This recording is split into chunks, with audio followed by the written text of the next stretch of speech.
Na palavra do Senhor se encontra na primeira epístola de Pedro, capítulo de número 1, primeira epístola de Pedro, capítulo 1, versículo 13 a seguir, que diz assim: portanto, cingindo os lombos do vosso entendimento, sede sóbrios e esperai inteiramente na graça que se vos ofereceu na revelação de Jesus Cristo.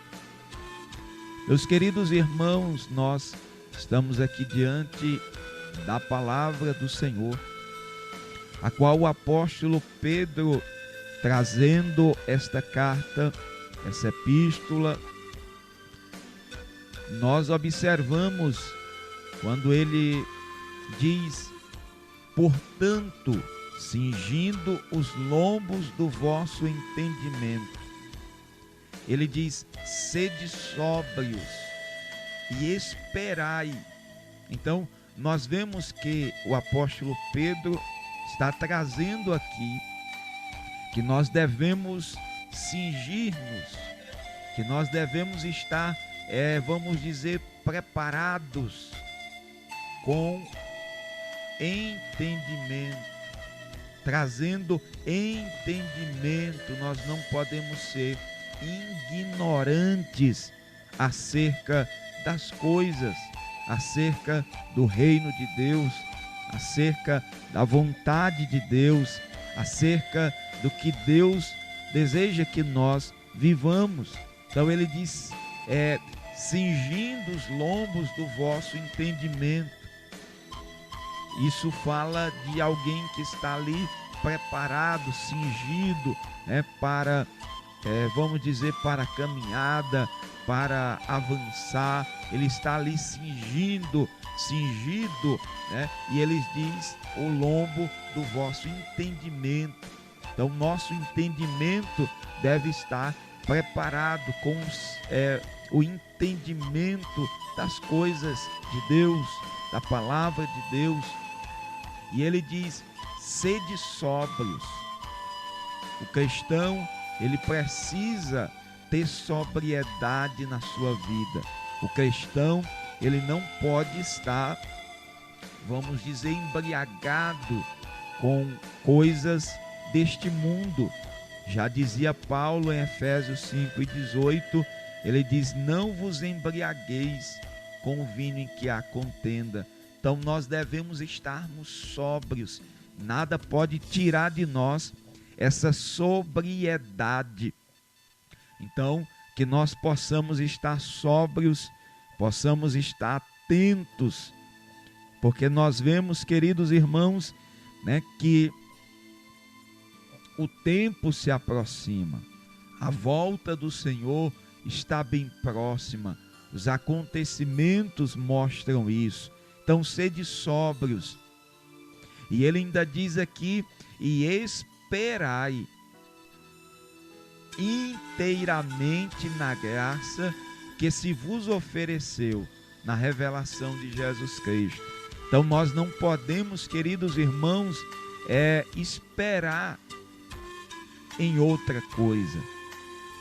Nós devemos estar esperando inteiramente, Quando fala de inteiramente, fala de algo completo, de toda a nossa vida. Nós devemos estar esperando nessa graça. E qual é a graça? Que Jesus, ele morreu por nós para nos dar a salvação. E isso não vem de nós, é dom de Deus, é graça de Deus, é favor imerecido. Nós vemos que os irmãos da galáxia, quando Paulo escreve sua carta aos Gálatas, nós observamos que Paulo vai dizendo que alguns irmãos estavam deixando a graça de Cristo para voltar aos rudimentos velhos. Então, nós vemos que nós não devemos esperar em outra coisa. Nós não podemos dividir-nos, mas esperar completamente na graça que se revelou na revelação de Cristo Jesus. Então, enquanto Cristo não havia se revelado, nós vemos que os homens esperavam ou estavam debaixo da lei. Mas a lei não salvava, a lei apenas revelava o pecado, mostrava o transgressor. Mas Cristo, ele vem trazendo a sua graça, com a sua revelação, a sua vinda, o Verbo que se fez carne e habitou entre nós, ele trouxe salvação, como disse Paulo a Tito, porque a graça, Tito 2:11, porque a graça de Deus se há manifestado, trazendo salvação a todos os homens. Então cinjamos os nossos lombos com essa verdade, tendo entendimento e sendo sóbrio. Não deixe que nada venha tirar a tua sobriedade, a tua atenção, a tua percepção, desta verdade, dessa graça, para que possamos esperar completamente nessa graça que há em Cristo Jesus. Mas o versículo 14, ele diz assim: como filhos obedientes, não vos conformando com as concupiscências que antes havia em vossa ignorância. Então veja, queridos, ele diz aqui, como filhos obedientes, não é como qualquer filho, é como filhos obedientes. Então o Senhor, ele diz que não tem prazer em sacrifícios, e sim na obediência. Então não basta o homem ter muito sacrifício. Talvez a pessoa, o crente, o cristão, ele faça muito sacrifício, mas ele não é obediente, mas ele não exerce a obediência. Então, nós devemos exercer essa obediência à palavra de Deus. Então, nós observamos aqui, como filhos obedientes, não vos conformando com as concupiscências que antes havia em vossa ignorância. Então, irmãos, anteriormente nós andávamos segundo as concupiscências, do mundo, do pecado, da carne. Concupiscências essas que nos dominavam, que nos regiam. Nós andávamos por isso, por essas vontades que havia em nossa carne, em nossa vida. Vontades essas que dominavam, que dirigiam as nossas vidas. Mas agora que somos filhos e filhos obedientes, nós não nos conformamos mais com isso. Nós não andamos mais dessa forma. Ainda que talvez em algum momento o homem possa até recair, mas ele não pode permanecer naquilo, ele não pode andar seguindo essas concupiscências. Paulo diz na sua carta aos Romanos, no capítulo 12, versículo 1 e 2, ele vai dizendo que nós não devemos nos conformar com este mundo, mas devemos nos renovar, devemos nos transformar pela renovação do nosso entendimento. Então, com isso, queridos, eu observo aqui que quando nós não estamos nos renovando, nós acabamos nos conformando, porque o mundo tenta impregnar na nossa mente que tudo é normal, que tudo é aceitável. Porém, quando nós permanecemos nessa constante renovação, ainda que essas coisas tentem colocar na nossa mente que é normal, mas pela renovação nós continuamos entendendo que não é normal. Pecado não é normal. As concupiscências desse mundo não é a vontade de Deus para nós, porque ele vai dizer aqui, qual é a vontade de Deus. Ele diz assim, no versículo 15: mas como é santo aquele que vos chamou, sede vós também santos em toda a vossa maneira de viver. Então não nos conformemos, mas sejamos santos em toda a nossa maneira de vivermos.